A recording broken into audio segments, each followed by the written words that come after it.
ॐ नमो भगवते रुद्राय नमो ज्येष्ठाय च कनिष्ठाय च नमः पूर्वजाय चापरजाय च नमो मध्यमाय चापगल्भाय च नमो जघन्याय च बुध्नियाय च नमः सोऽभ्याय च प्रतिसर्याय च नमो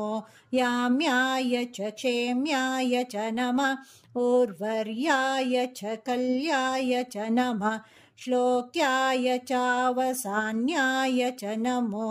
वन्याय च कक्षाय च नमः श्रवाय च प्रतिश्रवाय च नमः आशुषेणाय चाशुरथाय च नमः शूराय चावभिन्दते च नमो वर्मिणे च वरूथिने च नमो बिल्विने च कवचिने च नमः श्रुताय च श्रुतसेनाय च नमो दुन्दुभ्याय चाहनन्याय च नमो धृष्णवे च प्रमृषाय च नमो दूताय च प्रहिताय च नमो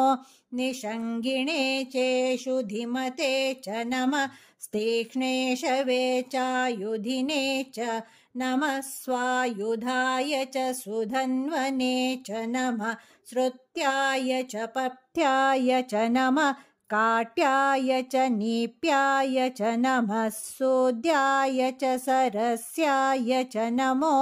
नाद्याय च वैशन्ताय च नमः कोप्याय च वट्याय च नमो वर्ष्याय च वर्ष्याय च नमो मेघ्याय च विद्युत्याय च नमः ईद्रियाय च तप्याय च नमो वात्याय च रेश्मियाय च नमो